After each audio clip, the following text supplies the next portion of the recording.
Buenas noches a todos. Tenemos el placer de tener con nosotros nuestro hermano Víctor Guerra, que nos hablará del nacimiento y desarrollo de francomasonería en Inglaterra y Francia en el siglo XVIII. Víctor es un masón bien conocido por sus obras de divulgación del rito moderno de la masonería universal. Desde ya agradezco tu disponibilidad de estar aquí con nosotros. Ahora a hacer tu presentación en portugués y después te pasaba la palabra para poderes hablar. Te ia pedir que hablaras un poquito despacio, lento, porque te entendemos sin dificultad. Después de tu intervención, abriremos un espacio para preguntas y respuestas. ¿Está bien? Bien, bien, bien. Okay. Víctor Guerra foi iniciado na Grande Loja Simbólica de Espanha, no rito escocês antigo e aceito, em 14 de dezembro de 1997, na Loja Grande Tenor número 27, em Madrid. E é cofundador da Loja Amigos da Natureza e da Humanidade de Gijón.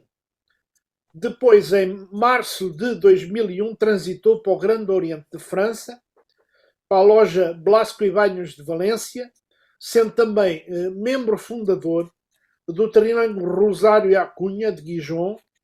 Começou os seus trabalhos em 22 de 11 de 2002, sendo fundador dessa loja Oriente de Gijón. Nos altos graus, era quinto grau da ordem do rito francês, do grande capítulo geral do rito francês, e último grau deste rito. É também grau 33 do rito escocês antigo e aceito.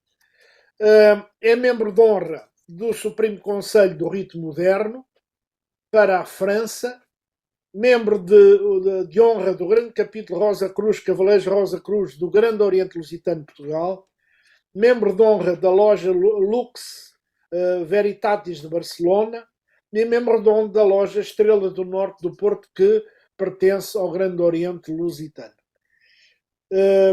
Em dezembro de 2014, se eu bem percebo, filiou-se na loja Progresso 1850 do Direito Humano e aderiu à dimensão dos graus simbólicos desta obediência em dezembro de 2006. Hoje é venerável mestre da loja Ad Vitam, da loja Ad Vitam, da loja de investigação Los Modernos, os modernos, presidente do Círculo de Estudos do rito francês em Rotier de Montalot, membro da loja Estrela do Norte do Porto, já falei, do Grande Oriente Lusitano, e membro do capítulo geral dos Cavaleiros Rocosos do rito francês. É autor, como eu referi, de livros. Eu refiro, e peço desculpa por não ter detectado mais algum, Bristol, o ritual inglês do século XVIII, que eu creio que só está em castelhano, La Maçonaria de los Modernos, História e Ritualidade, que está em castelhano e português, Irán, Leyenda e Paradigma del Maestro Maçon, que eu creio que só está em castelhano, La Maçonaria de Gijón, que também está em castelhano, e o rito francês, História, Reflexões e Desenvolvimento, que está quer em espanhol, quer em português. Por isso, Vítor, agradeço a tua disponibilidade de estar aqui conosco. Eu ia calar-me agora, ia-te passar a palavra, farás o favor de começar a tua explicação a partir de agora, está bem? Muito obrigado mais uma vez. Muito obrigado por vuestra invitación y bueno, y exponer brevemente un trabajo que ha sido importante, ¿no? Abordar la historia de los modernos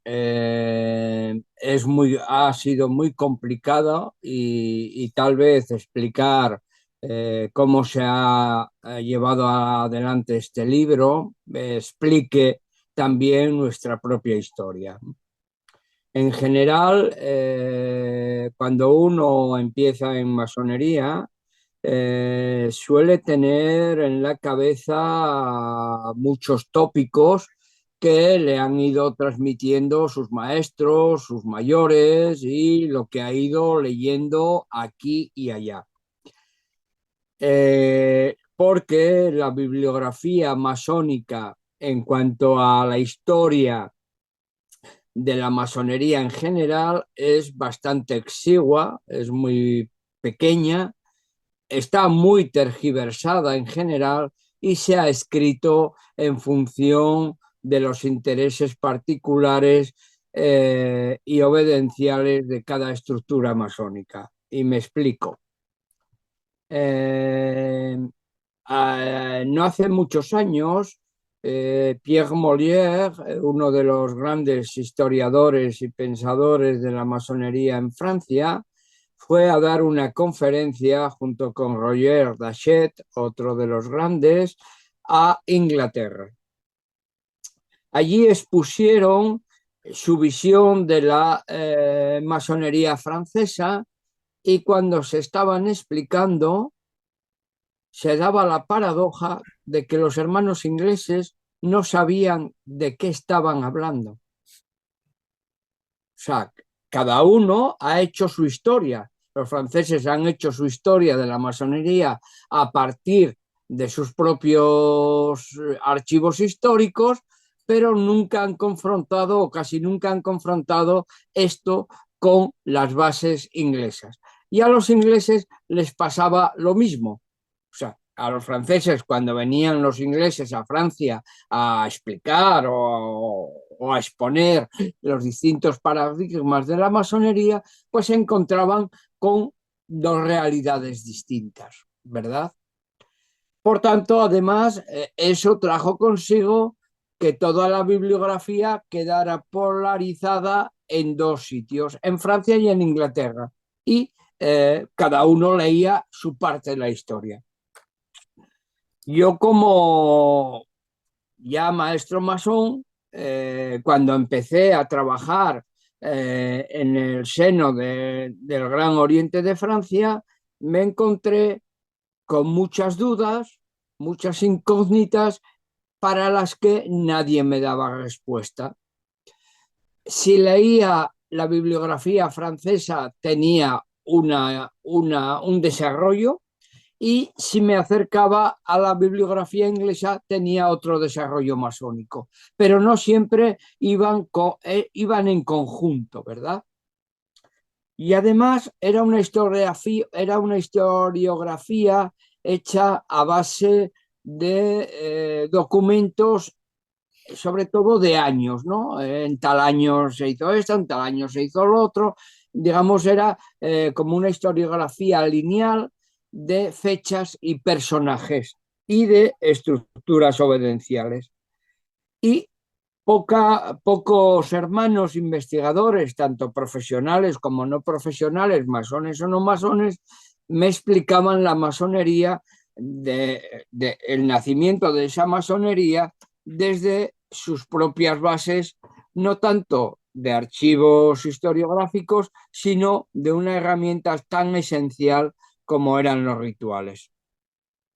Por tanto, como maestro masón joven, pues tenía muchas incógnitas y muchas ganas de que alguien me explicara y yo pudiera entender ese desarrollo de la masonería, sobre todo, perdón, del siglo XVIII, que, por ejemplo, para vosotros y los brasileños tiene ciertas referencias porque sí que tenéis el oído más acostumbrado a hablar o a escuchar el rito moderno, pero en el caso de España eso es una rareza porque siempre se ha hablado del rito francés, ¿no? Y el rito francés para el hexágono, para los franceses, abarca desde el siglo XVIII hasta el siglo XXII. Claro, además, había una dificultad y era que para entender todo este pequeño galimatías, que no es tan pequeño, había que ir a la bibliografía en francés o al inglés. con lo cual para aquellos que no leían en esos dos idiomas, pues nos quedábamos, pues bueno, pues igual que estábamos, sin que nos resolvieran ninguna incógnita. Eh, bueno, todo ese periplo empezó en principio, con la traducción de los rituales del Regulateur du Maçon. ¿Qué es el Regulateur du Maçon? El regulador del masón es el resultado de que al final del siglo XVIII, Gautier de Montalot, o sea, los hermanos del Gran Oriente de Francia, definieron que la molienda, o sea, la herencia de los modernos, era muy diversa y que había que hacer, digamos, una codificación que pudiera servir para todos. O sea, que todos aquella variedad de usos de las logias, porque daros cuenta que de aquella no había libros, por tanto los rituales eran orales o bien manuscritos, con lo cual se introducían muchas variantes, o sea, no había un control obedencial, digamos, de la producción ritualística.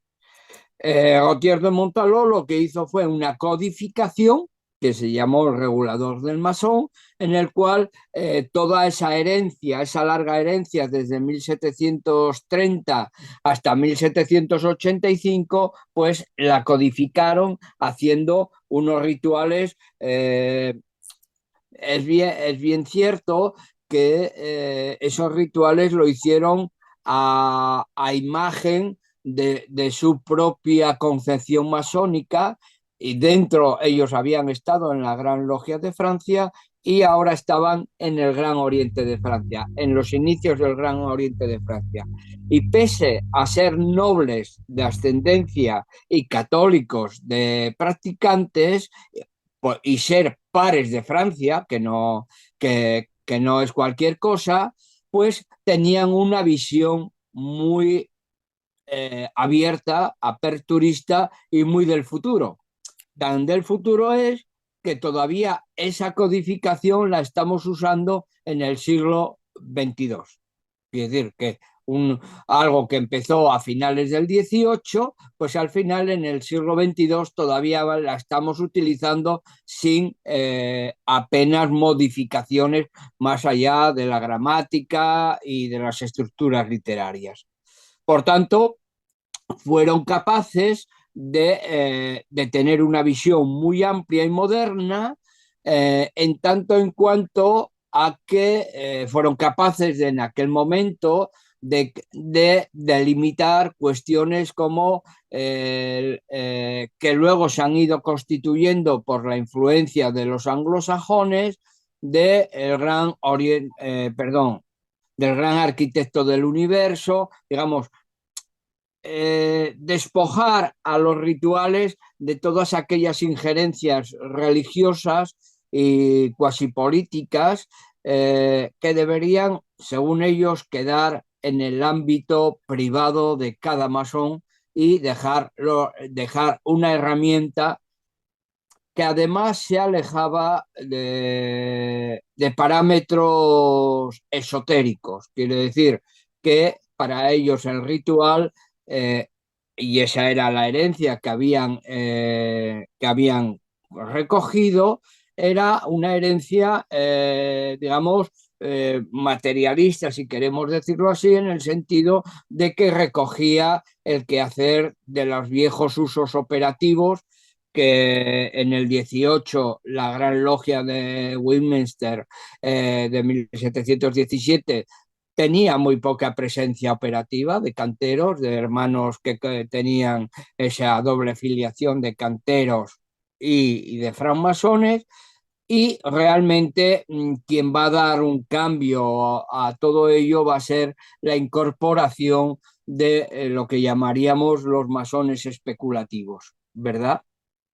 Estos masones especulativos, desde sus concepciones, evidentemente con un nivel cultural, intelectual mucho más amplio, van a dar un nuevo paradigma a esa masonería naciente de 1717 que reconocemos, aunque, bueno, yo creo que está sobrevalorado la figura de Anderson y sus constituciones, ¿no? Porque realmente Anderson lo que hizo fue una recopilación histórica para darle cierto empaque a la creación, pero no recogemos en los cronicones de la época, ni en la prensa, ni en casi ningún documento que las constituciones de Anderson estuvieran presentes en los debates de la Gran Logia de Londres o de las logias. O sea, realmente todavía no había llegado la imprenta, por tanto, las constituciones fue un documento que estaba ahí, bueno, que quien pudiera leerlo leería,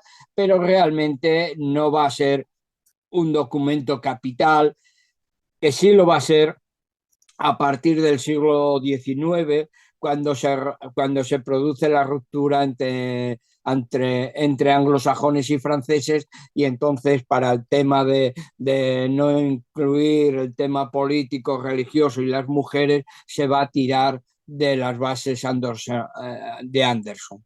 Es más, que las constituciones de Anderson no fueron realmente aprobadas por la Gran Logia de Westminster, sino que, bueno, se le encargaron, no estaban muy de acuerdo con el desarrollo y siempre tuvieron bastante problema con el pastor Anderson. No así con otra figura importante que fue el pilar sobre el cual se desarrolló esa masonería del 18, que fue de Chaulier, el otro pastor, que realmente sí tenía una cabeza amplia, una visión muy amplia, y que nos dejó como herencia eh, eh, todo un desarrollo que vamos a llamar al final rito de los modernos. Hay que tener en cuenta también que en aquellos momentos no se contaba con, las logias no contaban con rituales. Se suponía que, que había una palabra del masón, o se supone o se sabe que hay una palabra del masón, pero que al final es una serie de reconocimiento, y luego que podía haber algunos desarrollos rituales en algunas logias, pero realmente las logias no contaban con unos parámetros rituales como ahora los conocemos. Sabemos, por ejemplo, que uno de los primeros rituales, o que tampoco se deberían llamar rituales, sino que son divulgaciones y filtraciones de la prensa, que ponía a sus espías, y fue un buen negocio para los espías, pues introducirse en las logias e intentar reproducir los rituales que hacían los masones, ¿no? Y ahí vemos, bueno, pues cómo era aquella dinámica tan simple, ¿no? Pues bueno, un señor entraba allí es más, algunas logias funcionaron con esos rituales, digamos, espiados, ¿no? O sea, los tuvieron como bases rituales porque realmente no había otra cosa. Hay que tener en cuenta otra vez, y lo repito, y eso se va a ver a finales incluso del siglo XVIII, la dificultad de no poder contar con materiales rituales, con textos impresos o manuscritos suficientes. Por ejemplo, cuando el Colegio de Ritos codifica los grados simbólicos de los modernos, incluso de las órdenes de sabiduría, pues se encuentra que las bibliotecas rituales pues son las que tenían los nobles, los que podían pagar a un copista y que le copiara si lo encontraba, pues aquellos rituales. Y con aquello nos fuimos arreglando. Bueno, mi trabajo, para ir centrando un poco el tema, mi trabajo consistió en tener y reunir en lo posible esas dobles visiones, ¿no? Por un lado, la visión francesa, la historiografía muy potente de los hermanos del desarrollo de Francia, y por otro lado, el desarrollo de Inglaterra, masónico de Inglaterra, que fue muy importante en esa primera parte del siglo XVIII, hasta que la masonería, bueno, es verdad que pasó mucho primero, pero sobre todo cuando ya Inglaterra ya no tuvo más desarrollo, digamos que llegó en un momento dado a que la herencia de los modernos, tras el encontronazo con los antiguos, que a su vez, digamos, ahí se produce otra paradoja, los antiguos serían los modernos y los modernos serían los antiguos, porque los antiguos se les llama así porque lo que querían era no porque fueran más antiguos, sino porque lo que querían era recuperar la memoria, digamos, antidiluviana, noaquita de la masonería. Quería recuperar los viejos mitos noaquitas, ¿no? Debéis tener en cuenta que en aquellos momentos solo estamos trabajando en 2 grados, aprendiz y compañero, y el maestro era el venerable Advitan para toda la vida, hasta que se muriera, ¿no?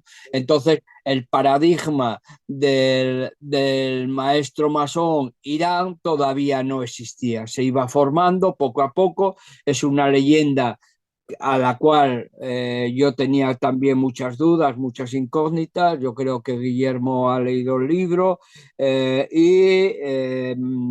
pues ahí intenté encontrar respuestas a mis dudas e intentar dar luz a lo que había. Y siempre lo hago a través de los rituales, de las herramientas. No tanto, aunque sí lo aprovecho, toda la historiografía que hacen los historiadores, pero yo me diferencio un poco más, cojo otra escuela que es trabajar los rituales. ¿Qué es lo que me dicen los rituales? Leerlos, ver cómo evolucionan, ver qué es lo que nos está planteando. Por tanto, al hacer eso, se me están despejando muchas dudas, ¿no? Por ejemplo, todo el tema simbólico de manejo de herramientas y de paradigmas, pues no los encuentras muchas veces en los rituales. No solo en los rituales, sino en los catecismos anexos a los rituales. O sea, quiere decir que determinados paradigmas simbólicos pues no están. Cuando vas a los catecismos está lo que está y punto. Entonces, lo que te vas dando cuenta que hay mucha invención, no tanto como invento propio, sino que lo que tenemos son muchos préstamos de otras escuelas que nos penetraron, llámase la teosofía, llámese todas estas filosofías que, digamos, atravesaron y nos dejaron, pues, por ejemplo, yo tenía mucha duda cuando era maestro masón con el gabinete de reflexión, ¿no? O sea, a mí me metieron en una habitación, me contaron toda una película y yo veía allí de todo, guadañas, cráneos, azufre, bueno, todo, ¿no? Porque además yo me inicié en el rito escocés antiguo y aceptado y cada uno mete allí todo lo que puede y más, ¿no? No, porque el local es pequeño y no coge más, si no meterían el cementerio entero. Bueno, pues claro, a mí aquellas cosas me resultaban chocantes unas con otras y lo que hice fue, por ejemplo, pues rastrear el gabinete de reflexión dentro de los rituales. O sea, todo el mundo me contaba una historia del gabinete de reflexión, lo que significaba, la trascendencia dentro del propio masón. Por cierto, un local en el cual no volvemos a entrar jamás en la vida, salvo en algún sitio muy determinado, con lo cual te meten en un sitio, nadie te explica por qué te meten allí, salvo que tengas que hacer una herencia, no sé qué, sales de allí y punto, ¿no? Es como, y claro, eso marca mucho. Y entonces lo que fui encontrando en los rituales fue que ese gabinete no existía. Lo que existía era, pues en Inglaterra, que son muy pragmáticos, pues un buen hombre que recogía al pobre profano que se iba a iniciar, que estaba como, temblaba como una hoja, le metían en una habitación un poco tranquilo, lo sentaban, le daban un vaso de agua, lo ponía un poco en penumbra para que el hombre, bueno, pues eso, como antes, Arnaldo, tú me decías que había mucha luz, pues lo mismo, baja la luz, tranquilízate, aquí no te va a pasar nada, ni te vamos a cuchillar, ni vamos a hacer nada. La evolución de eso a través de los años, pues, y de las distintas escuelas de pensamiento que nos fueron atravesando, pues fueron incorporando a esa pequeña habitación que al principio pues debía ser el vestíbulo de donde se reunían, pues bueno, pues fueron cerrando las ventanas, bueno, fueron adornándolo un poco, dejando un poco en soledad a ese profano, y a partir de ahí nos hemos montado una película que es El Gabinete de Reflexión, que bueno, pues eso, está el gallo de Barcelos, está la guadaña del paisano, está todo, ¿no? ¿Tiene su explicación? Sí. ¿Dentro de la masonería tiene explicación? No. Eh, lo podemos entender con otras claves y en otros ritos que sí han trabajado porque otros ritos han sido mutables, ¿no? Digamos, el rito escocés antiguo y aceptado ha sido muy mutable en el sentido de coger todo aquello que necesitaba y que creía que era necesario. En este sentido, por ejemplo, siempre pongo un ejemplo y es que el rito moderno es como, no sé si habéis estado en algún monasterio cartujo. Bueno, pues si vais a un monasterio cartujo, allí solo hay un Cristo y un San Bruno en la iglesia, punto y pelota. Cuando vas a una catedral, pues allí hay, bueno, retablos, altares, santos, de todo, ¿no? O sea, allí entra todo y todo vale y todo sirve. Sin embargo, en la cartuja, que son unos monjes, digamos, metidos a una clausura muy fuerte, aislados en sus propios huertos, pues a ellos con un San Bruno, que es su patrón, y con el Cristo, ya les vale. Pues eso es el rito moderno y el rito escocés. A nosotros, con una estructura muy simple, nos entendemos, nos reconocemos y damos pie a la herramienta básica del rito moderno, que es el debate. Sin embargo, cuando estamos en otros ritos, vemos que la esencia del desarrollo ritual es tan importante, digamos, tan importante o más que el objetivo de debatir una plancha, ¿no? Entonces, en ese sentido, el rito moderno se fue perfilando primero en Inglaterra con esos desarrollos, primero de espías que entraban a ver qué se cocía en las logias y que crearon una serie de divulgaciones, lo que llamamos divulgaciones, ¿no?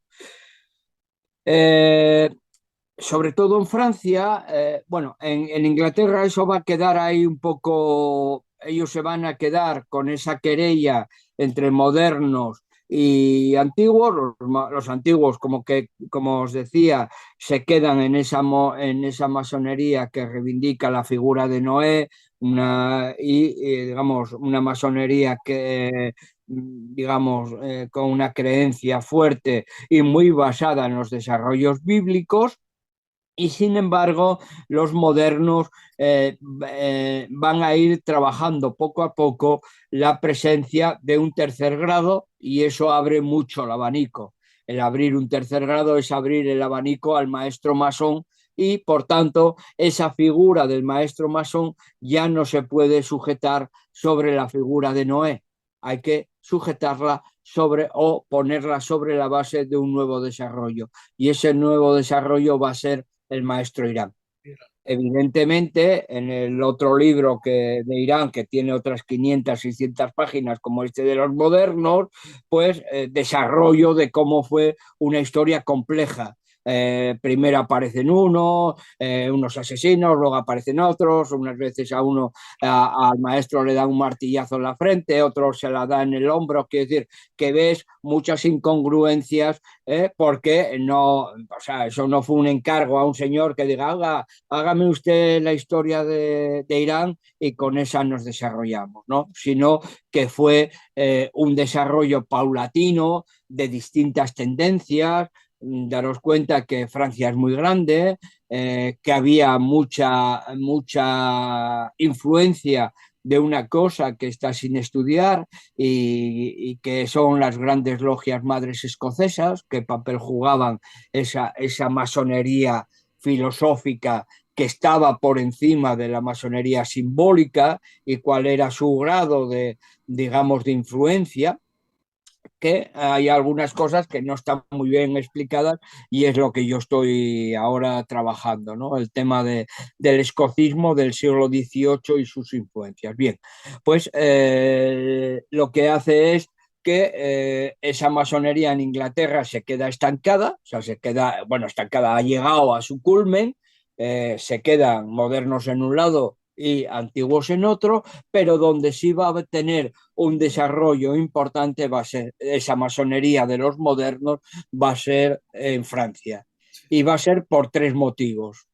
Uno, porque ese paso va a ser a través de los jacobitas, o sea, de los masones católicos que siempre quieren reconquistar otra vez Inglaterra y están ahí todo el día con Irlanda, Escocia, Inglaterra, a ver si ponían o quitaban un rey para poner otro. Bien, los jacobitas va a ser una rama muy influyente en la masonería francesa y que se van a quedar, digamos, como estacionados sobre todo en en el rito escocés rectificado, ¿no? En el rectificado, digamos, esa va a ser su pilar.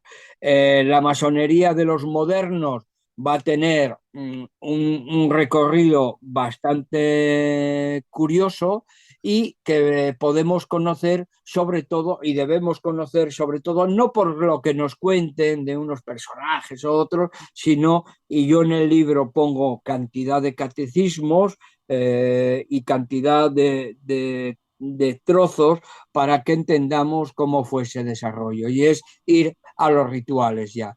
A partir de que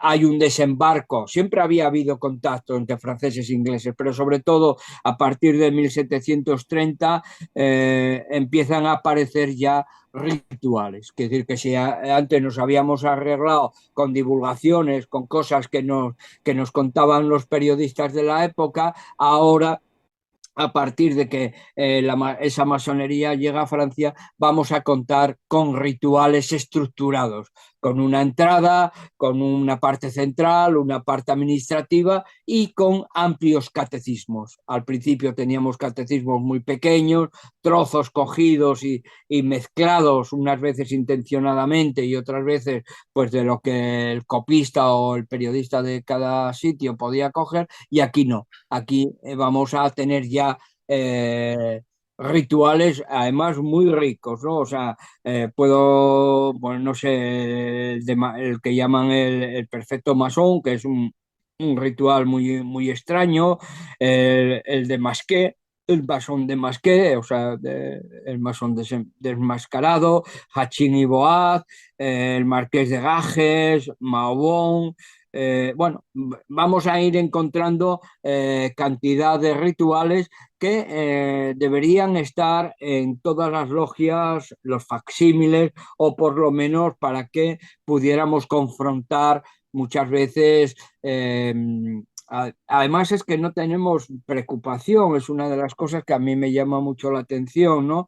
Porque por eso os cuento un poco mi historia, porque la historia explica el libro y el libro explica un poco esa masonería, ¿no?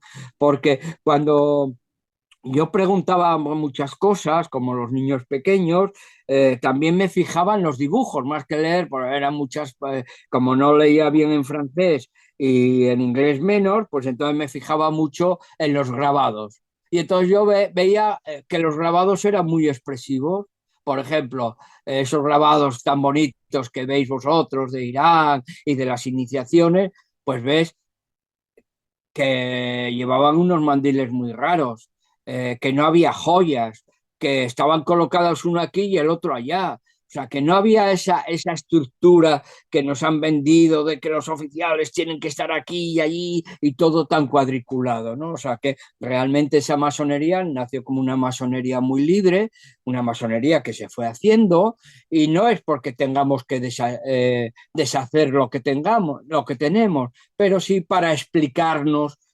algunas cosas y no hacernos mucha herida pues, porque uno lleva la espada aquí y el otro, y cuando vas a esos rituales, pues ves que cada uno lleva la espada donde puede. Y si, por cierto, lleva la espada que puede, porque solo podían llevar los nobles la espada. Bueno, en esto se da una paradoja también, ¿no? En Francia, cuando llega, pues claro, todos éramos iguales, pero claro, éramos iguales, no, unos eran más iguales que otros. Y era que los nobles tenían derecho a llevar espada y, joder, entrar en logia y ver a los otros con espada, pues dijeron, ah, bueno, esto sí, todo igual, pero cuando salgamos de aquí, nosotros los nobles llevamos espada y vosotros las dejáis en la logia. Que son cuestiones que no te das cuenta y que vas encontrando en esos rituales. Bien, eh, se va generando a lo largo del siglo, con retrocesos evidentemente, porque se crea la Gran Logia de Clermont y empiezan a entrar los altos grados de por medio, se va creando un magma cada vez más importante de esa herencia venida de Inglaterra, venida de la mano protestante, o sea, es una masonería eminentemente protestante, y en esa llegada también a Francia van a estar presentes los hugonotes. O sea, van a estar presentes los protestantes que abandonan Inglaterra y llegan a Francia. Claro, además llegan a Francia en un momento muy curioso, que es las luces, ¿no? La ilustración. Llegan en un momento donde hay una evolución filosófica importante, donde se están creando nuevos paradigmas. No es que los masones de aquellos momentos fueran grandes filósofos o grandes lectores, que tampoco pues, había tanta facilidad para llegar a esos textos, pero en el ambiente estaba esa concepción, ¿no? Y solo bajo ese paradigma se explica que Gautier de Montaló, par de Francia, católico hasta los tuétanos, nobles él y toda su ascendencia, sea capaz de colegiar con sus compañeros y bueno, digo Gautier de Montaló, como podía decir Chateaubriand o Montmorency de Luxemburgo, o etcétera, ¿no? Que son capaces de decir, no, es que el gran arquitecto del universo no es una figura de unión, sino de desunión,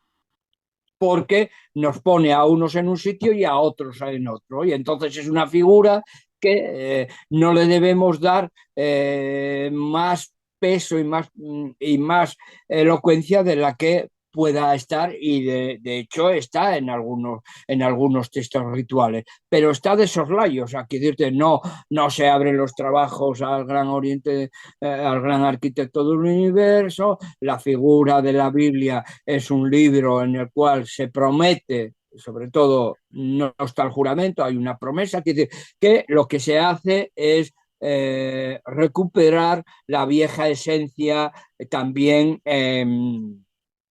inglesa, ¿no? Porque, y en eso les debemos a los ingleses cierta, no sé, como cierta de ofenderles, porque ellos también intentaron en ese desarrollo de los modernos no herirse entre ellos. Daros cuenta que cuando hablamos de los protestantes estamos hablando de tendencias muy diversas entre los protestantes. Por tanto, no podían ofenderse unos a otros, ¿no? No podían meter símbolos que a los anglicanos les gustara, y en eso, por ejemplo, cuando vemos los Olshar, que era un poco la base primera de esos rituales, sobre todo de la masonería noaquita, pues vemos que, por ejemplo, y lo vemos en los grabados, delante de la mesa del venerable, pues había otra mesita, pero otra mesita que no se le llamaba ni altar, sino que era una mesa donde se ponían una serie de elementos, ¿no?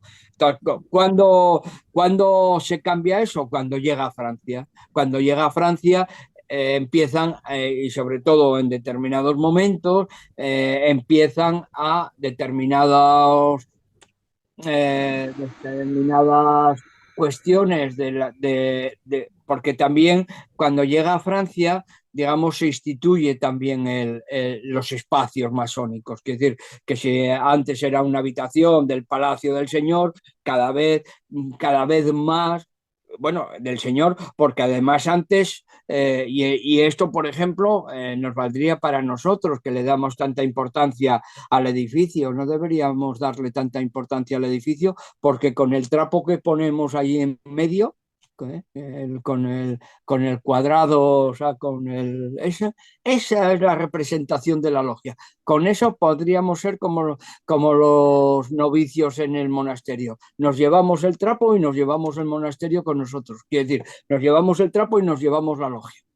Esa es la auténtica representación de la logia. Y por eso es muy importante estudiarla, verla. En Francia, sobre todo en el ritual Rétabli, hacen una cosa muy bonita que a mí me gustó siempre mucho, porque recupera una vieja herramienta que es la memorización en logia, ¿no? Y es que el aprendiz, cuando se abren los trabajos, el aprendiz o el compañero, cuando se abren los trabajos, va dibujando en el suelo el tablero de logia y se lo va explicando su segundo vigilante. Con lo cual nos va a quedar a todos, porque tú, por ejemplo, y si no hacerlo, un día le das vuelta al tablero y le preguntas a cualquiera, oye, dime dónde está cada cosa. Y ya empezamos con las dudas. No, no, hay 3 ventanas, no, está más arriba, está más abajo. Si tú estás acostumbrado a dibujarlas y a que te expliquen qué estás dibujando, de alguna manera estás concibiendo que el taller, el espacio en el que tú te vas a mover es ese. No necesitas mirar para ningún lado. Allí está la logia representada en un corpus áureo importante, ¿no?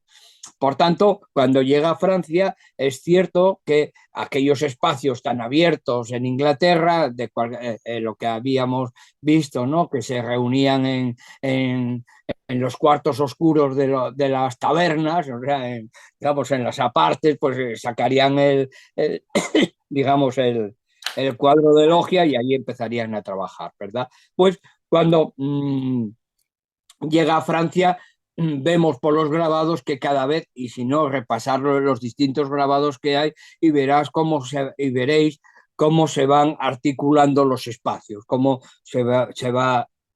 siempre se partió de un cuadrado, de un rectángulo, de un cuadrado longo, que ellos llaman, pero se van a ir definiendo ya los espacios, las figuras, y la indumentaria, etcétera, ¿no?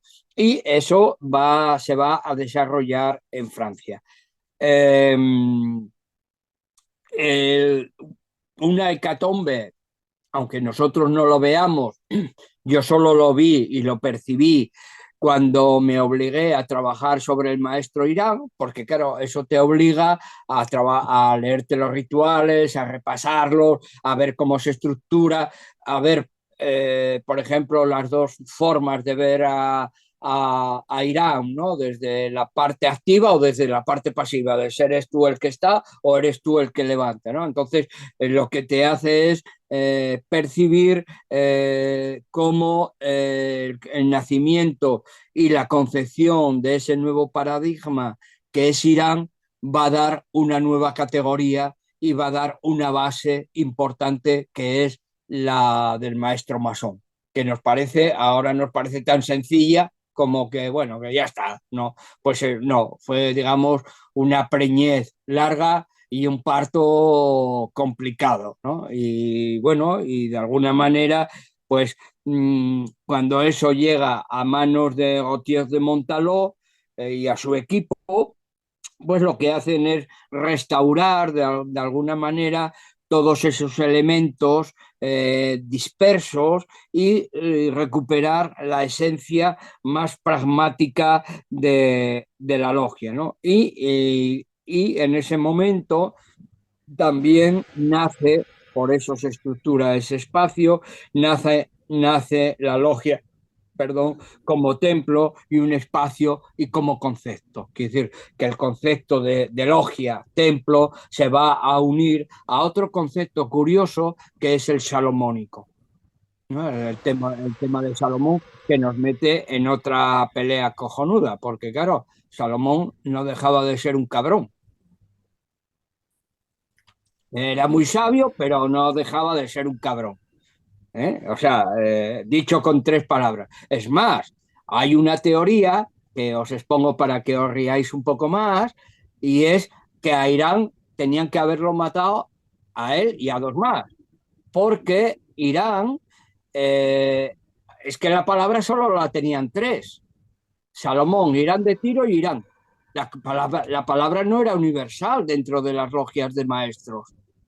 Entonces hay una teoría, digamos, que se desprende de la lectura de los rituales, bueno, y de las historias bíblicas y de las que se han ido fabricando, que dicen, pero claro, la tenían tres, esta palabra corría cuando estos tres se ponían de acuerdo. ¿Y qué pasa? Que los otros no era universal, no había un uso universal de la palabra. O sea, de esa palabra de paso que hace que los maestros seamos iguales, ¿no? Por eso, en plan simpático, pues hay un hermano francés muy bueno que hace paradojas de este tipo, que dice, pues claro, a Irán había que matarlo porque eh, la palabra estaba entre tres y claro, los demás no tenían derecho a tener esa palabra, ¿no? Matando a uno, pues claro, ya había que mover el estamento, ¿no? Los que sois funcionarios sabréis bastante de lo de mover el estamento. Pues un poco aquí, ¿no?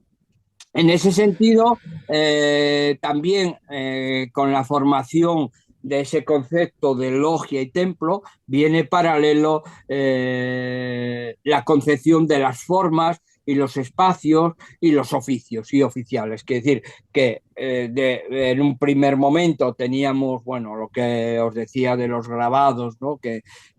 Bueno, en unos veces aparecen unos personajes colocados de una manera, otros de otra, con distintos collares. Pues con el avance del siglo XVIII y esa conformación de los rituales, pues empieza también a darse coherencia a los espacios, a los símbolos, que realmente tenemos muy pocos. Pues claro, heredamos lo que heredamos: un triángulo, un compás, un martillo y poco más, porque si damos más martillazos igual nos llevamos las uñas. Con lo cual, pocas herramientas, que no estamos para andar dando martillazos por ahí. El tema del mandil digamos, especificando y modelando sobre todo todo parte de cuando las estructuras masónicas toman ya posición. Quiere decir que antes eran la gran logia de Westminster, pues era lo que era: unas logias por aquí, unos señores por allá. Pero cuando ya las estructuras masónicas se estructuran como tales organizaciones, pues ya también imponen pues unas reglas del vestir, de entrar, de moverse, etcétera, ¿no?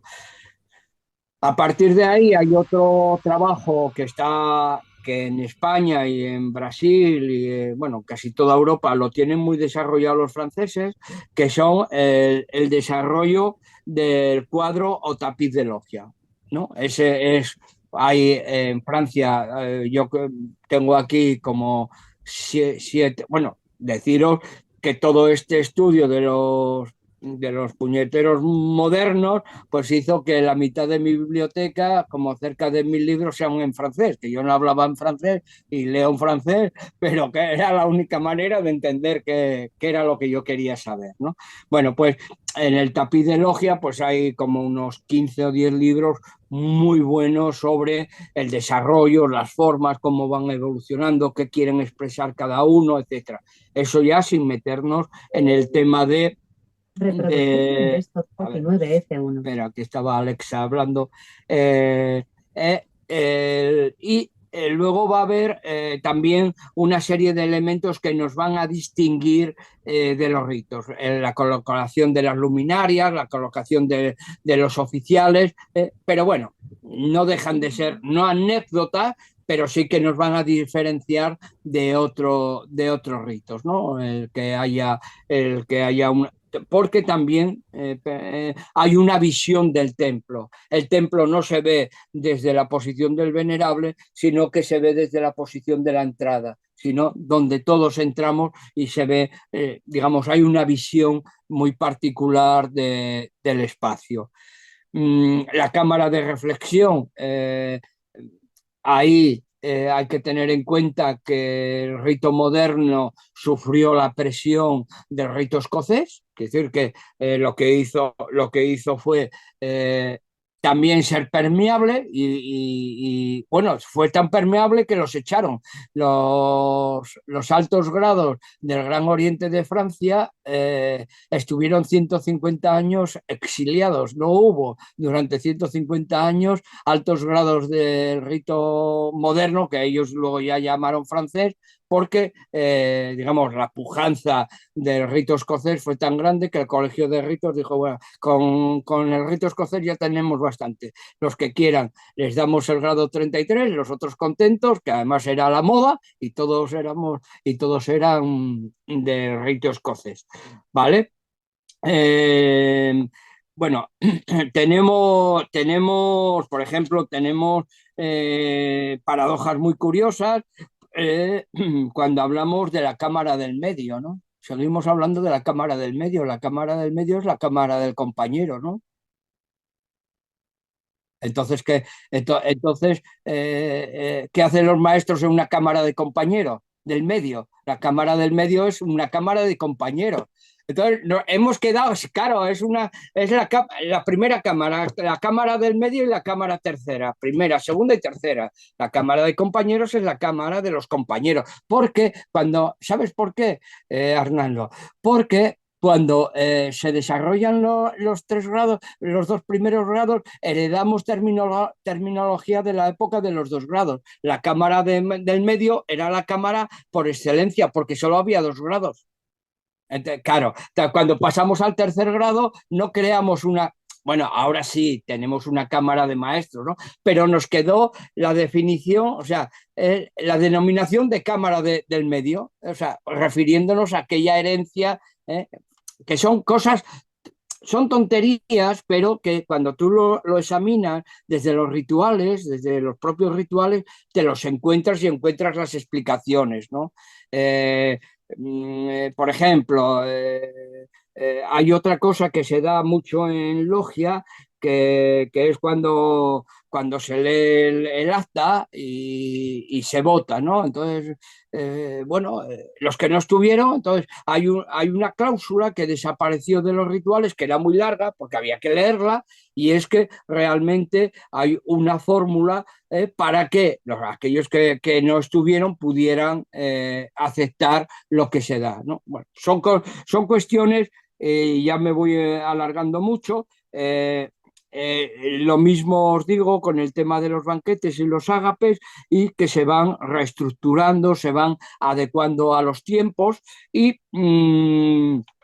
se crea a partir de esa época, sobre todo de Gautier de Montalot, que es para mí es la gran figura, junto con las 3 otras, Montmorency de Luxemburgo y no me acuerdo ahora el otro hermano, que están en los tres estamentos de desarrollo del Gran Oriente de Francia y que son capaces de crear, de darnos una herramienta de los modernos. El problema que tuvieron los modernos, y yo creo que con esto acabo, porque es, es preferible hacer otra reunión si alguien quiere leer el libro, que ya le he abierto, que son 500 páginas, y además es un libro que te obliga a tener una libreta nueva y un lápiz bien afilado, o dos, mejor que uno, porque es mucho de anotar y luego mucho de preguntar al autor, de decirle, oye, ¿qué querías decir aquí? ¿No? En ese sentido, el trabajo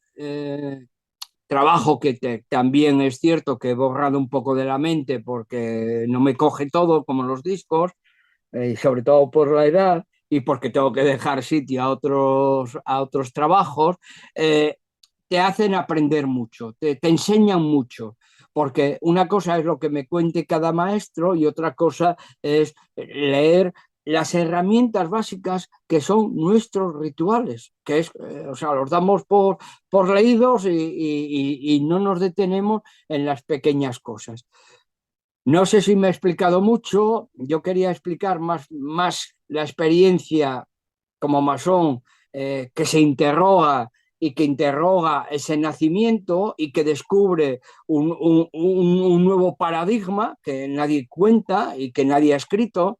En este sentido, puedo decir, y si no con ampulosidad, que es un libro casi único, ¿no? Cuando lo leen los autores, pues se quedan asombrados, ¿no? O sea, eh, pero bueno, es un asombro tonto, porque es un asombro que yo he cogido los rituales, no he inventado nada, ni he ido a ver dónde estaba fulanito de tal. A mí me importaba dos bledos si estaba en la taberna o estaba en la logia. A mí lo que me interesaba era qué era lo que habían dejado escrito y sobre todo sobre qué trabajaban los hermanos, sobre qué figuras simbólicas, sobre qué figuras paradigmáticas, sobre qué estructuras, digamos, de organización, de reconocimiento trabajaban. Y en ese sentido, eso lo tenemos en los rituales. Claro, el problema es tener una mesa como yo tengo aquí conquistada a la familia, pues bueno, no sé si lo veis, pero bueno, veis la estructura detrás, pues tengo una mesa de 4 metros cuadrados. ¿Qué pasa? Que puedo desplegar 50 rituales, 30 libros. Bueno, os voy a enseñar cómo está la parte que estoy Muy bem. trabajando ahora. Entonces, claro, me permito el lujo de tener un año la mesa así. Sim. Nadie viene aquí, nadie. Entonces me permito el lujo. Bueno, me han dejado todo este espacio para mí y claro, es muy complicado, pues desarrollar y estudiar rituales que tienes que estar comparando y sobre todo con una herramienta que no coge en el libro porque lo hemos intentado y tal, que es hacer tablas. Pero bueno, tablas que terminan siendo kilométricas, porque ponemos el ritual 1, ritual 2, ritual 3, 4, 5, el 10, el 12. ¿Qué dicen del compás? ¿Hay compás? Sí, hay compás, no, tal. Y entonces, claro, a base de esas tablas, vas viendo cómo va evolucionando o cómo involuciona o cómo va para atrás o cómo se van creando determinadas cosas. Entonces, claro, ¿qué hice con esas tablas? Porque claro, ya no me cogía todo en la cabeza y con esas tablas lograba tener una sintetización. Pues lo que hacía era lo que se dice ahora, descomponer una logia desde el primer momento. ¿Quién entra? Entran estos, ¿cómo entran? Así, ¿qué hacen esto? Y tal. Y entonces, claro, salían tablas y tablas y tablas, pero cuando las confrontabas empezabas a entender digamos, toda la complejidad masónica que nos hemos ido creando. Y esa es la que defendemos. Yo, claro, tampoco os lo dije, pero esto no gustó al Gran Oriente de Francia, porque el Gran Oriente de Francia dice que el rito moderno es el rito francés desde el pelo último hasta el pelo primero, ¿no? Y yo digo que no, que el rito moderno es el rito del siglo XVIII que hemos heredado y que el siglo XIX va a dar otro paradigma, no va a olvidar el rito moderno, pero tiene otras evoluciones. Evidentemente, la traducción primera de esos rituales no gustó.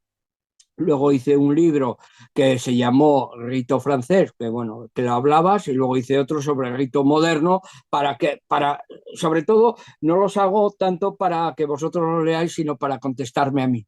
O sea, quiero decir que lo que hago es escribirlos para yo entenderlo, ¿no? O sea, a base de tal, pues los entiendo y bueno, y luego ya los doy para que vosotros los leáis.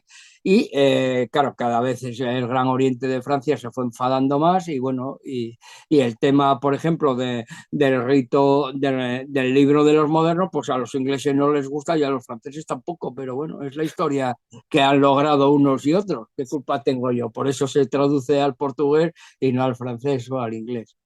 No sé si os he entretenido, ha sido una hora muy amena para mí y ahora quedo a vuestra disposición. Está bem. Vítor, muito obrigado pela tua exposição. Eu falo agora em português, porque eu acho que a maioria de nós, exceto o Guilhermo, fala português.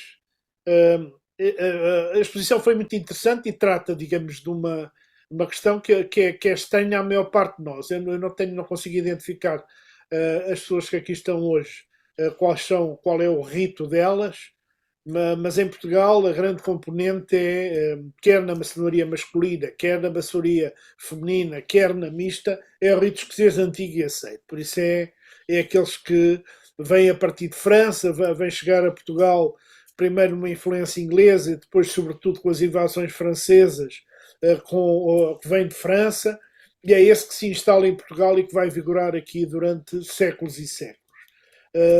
O rito francês terá tido uma pequena expressão e ela resume-se depois só ao Grande Oriente Lusitano, e todas as obediências, as outras obediências ditas regulares nunca importaram esse rito, por isso não o conhecem. Por isso grande parte do que tu expuseste esta noite é desconhecido da maior parte de nós. De qualquer forma, alguns apontamentos interessantes que eu já me tinha percebido, até porque eu escrevi um livro há um ano sobre o conflito entre a maçonaria e a Igreja Católica.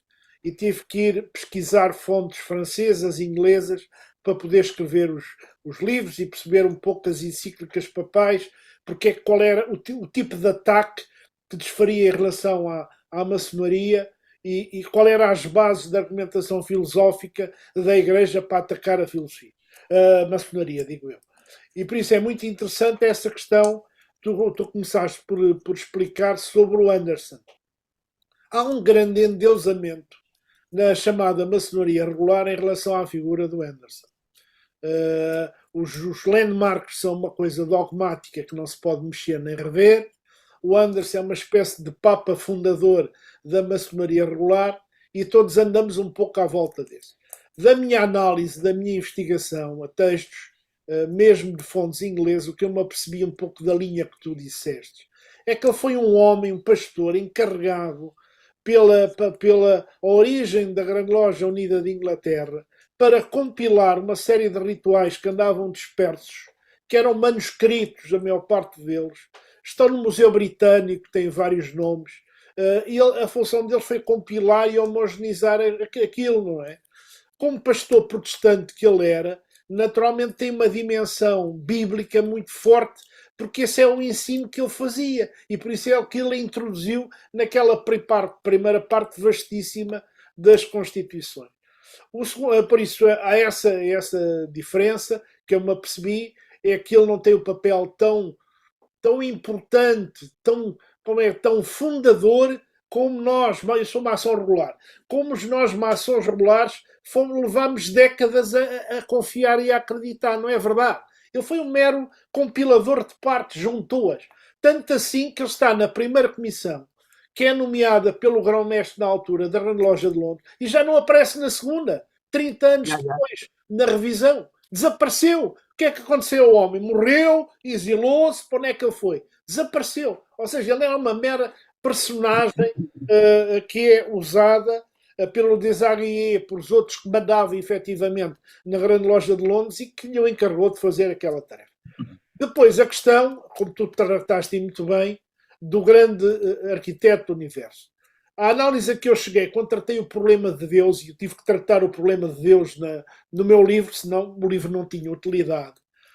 Aquilo foi uma designação que foi encontrada para não aborrecer os diferentes seitas protestantes que estavam na grande loja de Londres, para elas não se matarem uns aos outros, para não se, digamos, perseguirem uns aos outros cá fora. E arranjou-se, chegou-se a esse conceito, que não é um Deus, é um princípio criador, mas ninguém depois sabe explicar o que é um princípio criador. É uma divindade, é uma essência, é o quê? Ninguém sabe. E por isso isto arrastou-se ao longo dos anos e ficou na tradição da chamada maçonaria regular alinhada com a loja de Inglaterra. Depois outra coisa que me apercebi é que o choque entre ingleses e franceses foi uma questão administrativa e política.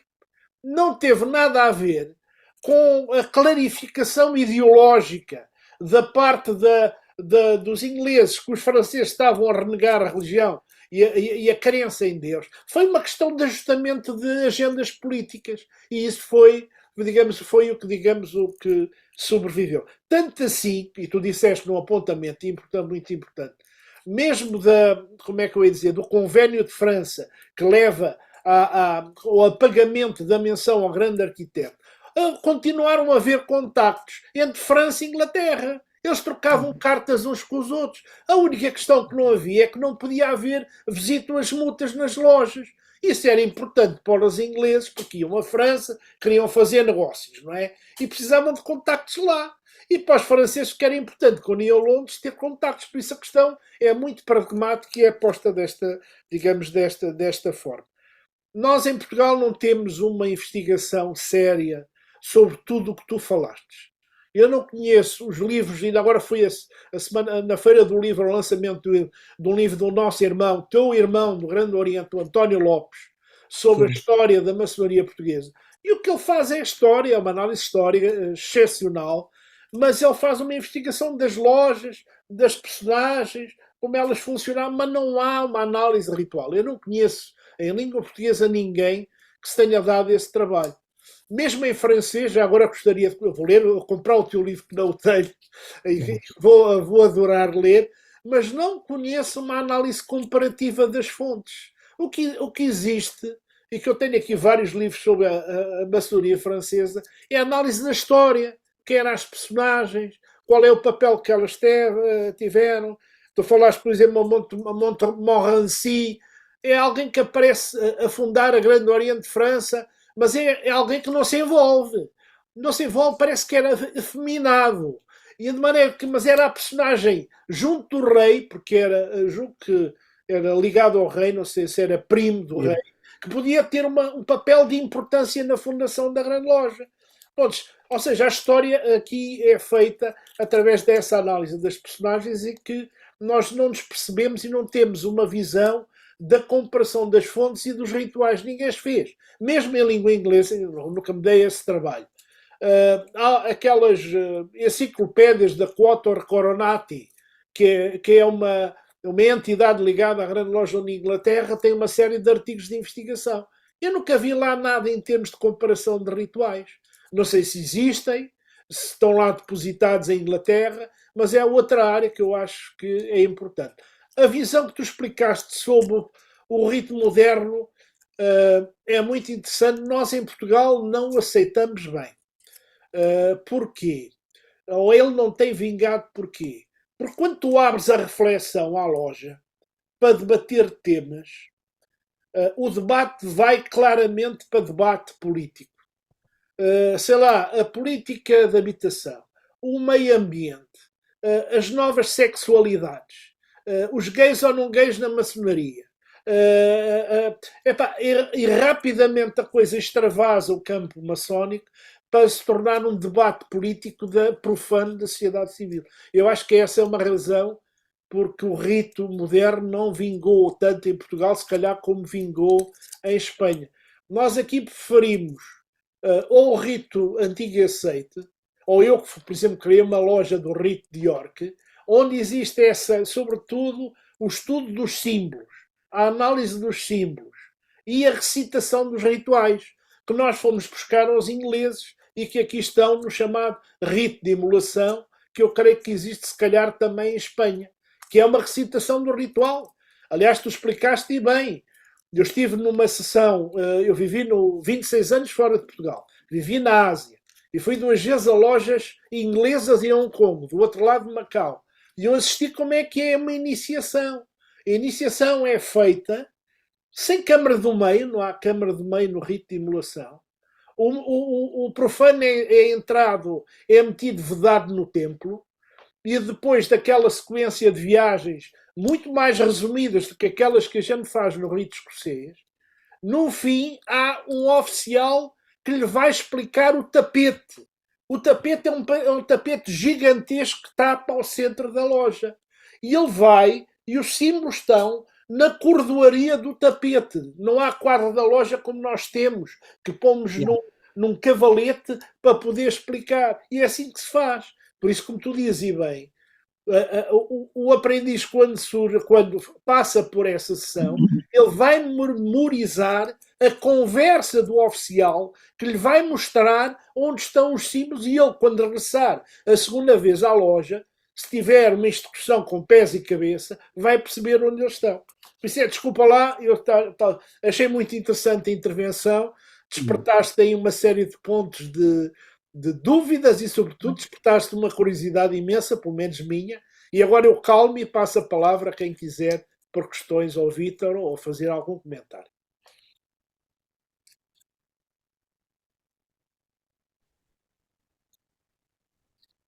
Então, não há ninguém. Has establecido conexión con Desktop Copy 9F1. Boa noite. Efetivamente, como disseste, a intervenção do irmão despertou-me interesse em conhecer, de facto, o rito moderno, e especialmente o livro que ele escreveu e que faz a comparação entre os diversos rituais, que é uma coisa que também, como disseste, nós não temos cá. Eu fui iniciado no rito escocês antigo e aceite e trabalho no rito escocês antigo e aceite. Portanto, mas de qualquer modo tenho interesse, tenho muito interesse mesmo em conhecer o rito moderno, e irei certamente à procura do livro do nosso irmão. Fiquei com muito interesse em conhecer. Eu acho que o livro existe, o rito moderno está em português. Se procurarem na UC, naquela plataforma online, o livro está lá mencionado. Agora, não sei se vem do Brasil, se está distribuído aqui em Portugal. Terá que se ver à Bertrand, ou à UC, ou à FNAC, onde é que ele está, mas é facilmente acessível. En Amazon la editorial masónica.es sin acento. Masónica sin acento. Os doy. Mas é a versão em castelhano. Versão em castelhano. No, y en portugués, y en portugués. Ah, en portugués, muito bem. Sí. Algunos se tradujeron allá, pero masónica, menos el último de Irán, que ese lo hicieron en Brasil, todos los demás libros los hizo masónica, están en masónica. De hecho, yo cuando voy a Oporto siempre llevo cajas que me piden los hermanos en el tema del ritual. En cuanto a la exposición, vamos a ver, hay que tener en cuenta que en el 19 el rito escocés es una bomba atómica. La aparición del rito escocés, que ya venía de las grandes logias, de las grandes logias escocesas, es una auténtica bomba atómica. O sea, cae y además es una aceptación increíble. O sea, modifica todos los paradigmas, modifica las logias, los grados. O sea, que es, bueno, de hecho, como os decía, durante 150 años las órdenes de sabiduría desaparecen del Gran Oriente de Francia, que se dice pronto que es, digamos, su logia madre, o sea, es su origen, ¿no? Para que veáis un poco lo fuerte que ha sido eso. Yo en la exposición no intento decir que un ritual es mejor que otro, son diferentes, es un poco cada uno practica aquel que le viene mejor, aunque hay que tener en cuenta la tergiversación que ha venido de la mano de las obediencias. Por ejemplo, el tema de la regularidad, nadie se plantea qué es la regularidad en el 18.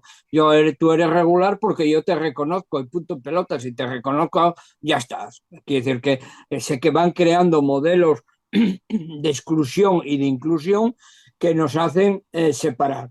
En ese sentido, es interesante, por ejemplo, cuando tú hablabas de temas políticos, temas tal, ¿tú has visto, por ejemplo, algún recopilatorio de títulos de planchas que se hicieran en el 18 o en el 19? Bueno, pues si ves alguna, que yo tengo creo que alguna escrita, pues hablaba de física y de inventos, o sea, se hablaba del día a día, o sea, no eran evidentemente temas, digamos, de una evidencia política como pudiera ser hoy, partidista, pero sí se hablaba, yo que cuando vi la recopilación, que hay un blog que ya te daré la referencia, tengo un blog que se llama Rito Francés, en Blogspot, y ahí tenéis muchos trabajos traducidos, sobre todo traducidos, porque es de donde yo he aprendido algo o mucho, y te das cuenta de que se trataban temas que para aquella época eran impensables. Y allí iba un hermano y decía, os voy a presentar un invento. Y allí, quiere decir que esa sacralización que hemos hecho de la logia como templo, la hemos sacralizado. Tanto que no se puede hablar de no sé qué. ¿Por qué no se puede hablar? Claro, para el rito moderno es fácil porque la estructura está hecha para el debate.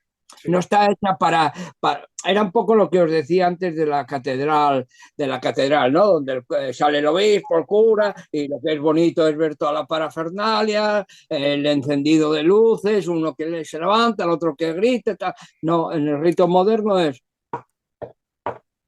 señores, la palabra está en las columnas. Sí. Punto y pelota. Claro, claro, el que viene del rito escocés dice, leche, ¿qué ha pasado aquí? Me han robado la mitad de la ceremonia, ¿no? Entonces, quiero decir que eso es un poco la gran diferencia entre un corpus. Claro, nos hemos criado unos en otros. A mí igual me da trabajar en unos que en otros, porque además los entiendo, porque lo que hago es estudiarlos, como muy bien decíais vosotros, con tablas comparativas, comparando cosas y entiendo cómo funcionan unos y cómo funcionan otros y por qué unos hacen una cosa y otros hacen otra. Una cosa ya para terminar por mi parte en esta contestación es decir que, bueno, es la conclusión que yo he sacado, que la iniciación se produce cuando el maestro Irán se levanta, cuando recibimos la maestría. Es la auténtica iniciación, es cuando realmente nos renacemos, cuando se nos levanta o nosotros levantamos. Lo otro es una pura aceptación. Yo te acepto, que tú no tienes ni puñetera idea que vienes aquí, yo te acepto para ir aprendiendo durante ese tiempo de compañero y luego te inicio como maestro porque te levanto, porque de alguna manera ahí está el auténtico renacer. Y eso se desprende cuando estamos leyendo el paradigma cuando entendemos el paradigma digamos, del maestro Irán. Y no hace falta tampoco tener traducción, o sea, digamos, el libro mío lo que hace es, bueno, codificar un poco todo esto, pero es simplemente tener la curiosidad de coger los rituales. O sea, tan simple como eso. O sea, ordenarlos, que además en mi libro vienen ordenados por fechas, ordenarlos y estudiarlos y compararlos y ver las evoluciones y hacer tus cositas, ¿no? Y en ese sentido, pues cada uno trabaja. Ahora hay que tener en cuenta lo que han hecho las obediencias y lo que tú decías, o sea, responde a criterios políticos, jerárquicos, yo te reconozco, tú no me reconoces, pues yo, bueno, al final, por ejemplo, ¿por qué se ponen de acuerdo modernos y antiguos en Inglaterra? Porque los modernos debían más pasta que el banco y los otros dijeron, os pagamos las deudas y somos la logia de unidad de Inglaterra. Y para ponernos de acuerdo hacemos el rito de emulación, que era una herramienta de símil y terminó siendo un ritual. No es un ritual, es una herramienta, no es un rito, perdón, es un ritual, digamos, que intenta compensar. Lo que pasa es que otra vez volvemos a caer en la sacralización, ¿no? Es uno de los grandes problemas que tenemos en masonería, que sacralizamos, eso, lo que os decía yo antes, a Irán no me lo toques, ¿cómo? Y no digas que Salomón es un cabrón que te excomulgo. Quiero decir, o sea, esas cosas de jugar. Yo con este hermano me gusta leerlo porque, digamos, juega mucho con la heterodoxia, o sea, con romper las estructuras que tenemos de pensamiento y te pone ante cosas que dices, pero y nosotros nos hemos creído esto, que la palabra solo estaba en tres, pero si esto eran no sé cuántos miles de maestros había, entonces estos no tenían la palabra, o sea, solo la tenían tres que se la daban a quien les daba la gana, porque no hay estructuras, no ves estructuras de comunicación, ¿no? Entonces, claro, era normal que le esperaran una puerta y le dieran un martillazo a ver si soltaba la palabra. Bueno, ¿alguna palabra más? Questões, amigos, lá. Guilherme. A ver, Guillermo. Sí, por mí, nuevamente agradecerte, querido hermano Víctor, por este trabajo que realmente trae más luz a la luz de la masonería. Digo esto porque te conocimos allí hace tiempo y te dimos a hablar de heterodoxia.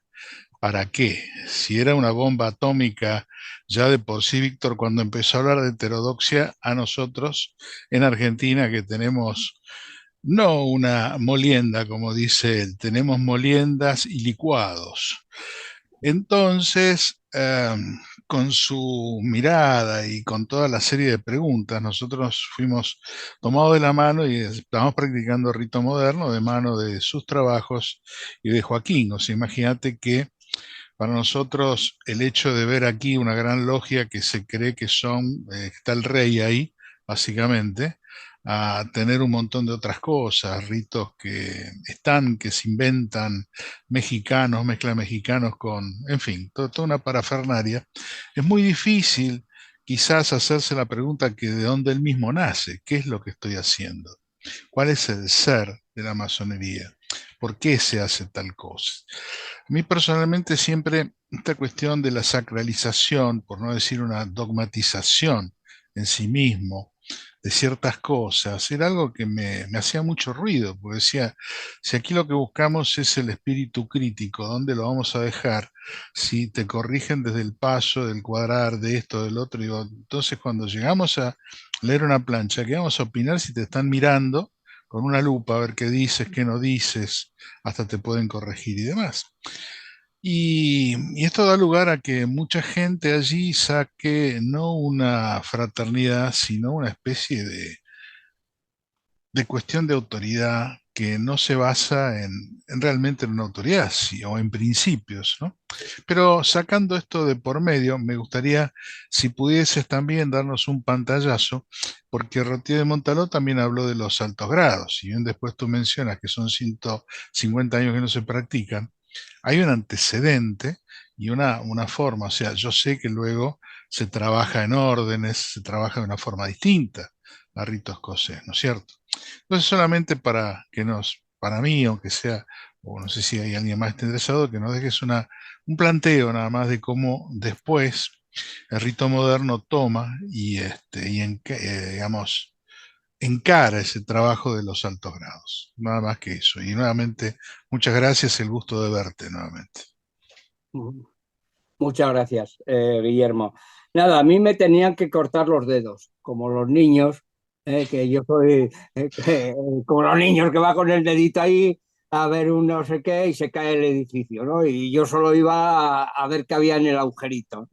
Pues con los altos grados está pasando lo mismo, ¿no? Yo tenía, estaban las grandes logias escocesas ahí, que no sabemos qué rituales y quiénes las componían, de dónde venía todo ese mundo, ese magma escocista que viene con los hugonotes, pero que no se sabe muy bien.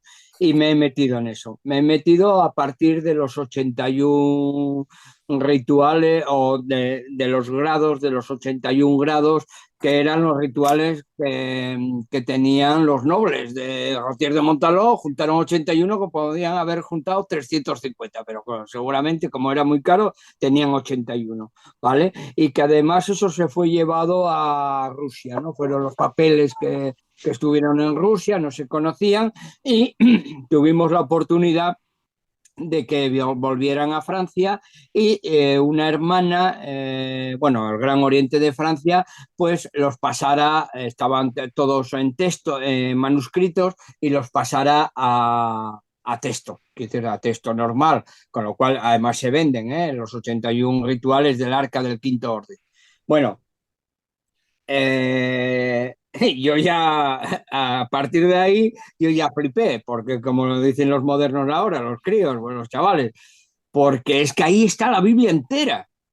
O sea, no me extraña que cuando Rotier de Montaló, después de hacer la codificación de los grados simbólicos, que fue un paseo triunfal, porque bueno, estaba muy hecho y era quitar aquí y poner allá. Cuando llegó a los 81 grados estos, debieron caerle los calzones a los tobillos, porque allí está todo, está media Biblia, o sea, hay cosas que son, bueno, de hecho, cuando las pocas actas que tenemos de esas reuniones dicen, este grado no sirve para nada, el grado de no sé qué, caballero de Prusia con 2 plumas, una blanca y otra negra, a tomar por saco, este que se queda en la secretaría, el otro, bueno, igual sirve para la apertura, el otro para el saludo, que decirte, que ese magma que no conocíamos, que ahora empezamos a conocer, lo que pasa es que no sabemos cuáles son sus antecedentes, quién lo practicaban, qué influencia tenía esos nobles que estaban en otro nivel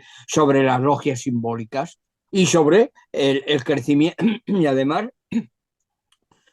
¿qué grado de influencia tuvo eso? Que es una de las cosas que no se estudia. Se habla de Inglaterra, se habla de Estados Unidos. ¿Qué grado de influencia tuvo ese magma sobre el rito escocés? Sobre la base de que luego el rito escocés como se conocía al principio, ¿no?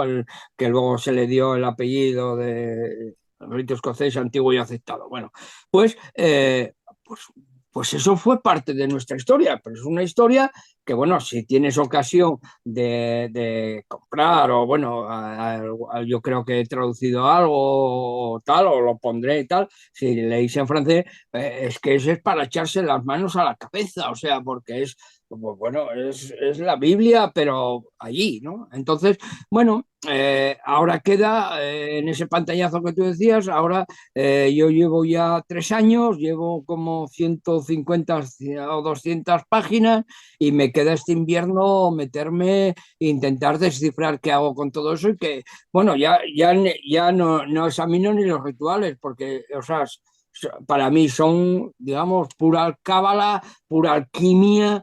Bueno, un galimatías que yo no llego a entenderlo, con lo cual me voy a quedar en estudiar los grados, los rituales y dar 4 pinceladas, ¿no? Porque claro, esa es el otro melón que explicaría si pudiéramos entenderlo y que nadie está haciendo. Esta buena señora, esta buena hermana, los transcribió, pero no dice mucho más. O sea, dijo, hala, ahí os deja el melón para los que queráis abrirlo. Sí. No sé si te he contestado, pero bueno, eso es Sí, un sí, poco... gracias, muy amable. Sí, da de la mano luego a la teurgia y todo lo demás Sí, de sí. los San Martín y todo lo demás, pero bueno, es otra historia. Así que muchas gracias. Meus amigos e irmãs, as irmãs não têm nada para questionar, para colocar. Conceição, Filomena, não? Não. O José já se foi embora? Alguma de vocês quer falar? Não. Não. Acho que não. O José não, também não. Filomena, pero has estado muy atenta, algo tendrás que preguntar o está todo o está muy claro todo.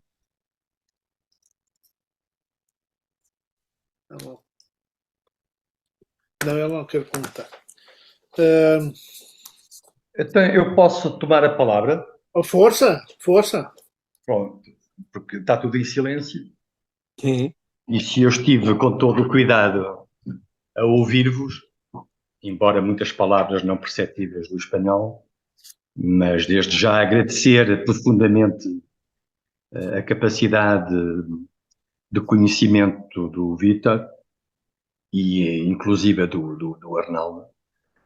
Bom, a minha abordagem reside num leigo com vontade de aprender, mas sem idade para poder 1000 livros e para poder escalar, digamos assim, a hierarquia de qualquer loja, né? O meu tempo já está ultrapassado, falamos assim, não é? Curto. Mas o tema é um tema que sempre me disse pela curiosidade do obscuro. Ou seja, a própria humanidade tem simbolismos de lojas, desde logo a francesa, aonde me intrigou por serem grandes arquitetos e pouco se falar, digamos assim, das personagens como os atores serem ocultos por mistério. E isso, pronto, a curiosidade de querer desvendar o que é que está por trás do manto, Sim. fez-me, pronto, ir ao encontro de uma ordem templária, aonde fui cavaleiro e sou cavaleiro, mas requer, pronto, ir mais além, e esse mais além é para mim uma grande incógnita pelos temas ou pela abordagem que fiz justamente há momentos atrás. E aquilo que me preocupa, a mim em especial, por isso pedir a palavra, é primeiro eu tenho que ser acompanhado por um padrinho ou um companheiro que me faça chegar à loja. Depois sou iniciado. Depois, imagino eu, um homem de Bragança, vamos pôr essa hipótese, que tem que ir a Lisboa, porque lá é que é a cerimónia, e tem que lá ficar 3, 4 dias. Existe esse problema da distância, existe o problema da leitura e do conhecimento, do enraizamento, digamos assim, do que tem que ter como passo a passo para se afirmar como um bom maçom. E todas estas questões que se tornam difíceis, e temos que compreender que sim, que são, pergunto-me, e pergunto-vos a vós, por isso, a questão é: que porta existe dentro e dou isto leque a qualquer hipótese maçónica, porque eu não pertenço a nada, sou leigo mesmo, a não ser na Ordem Templária,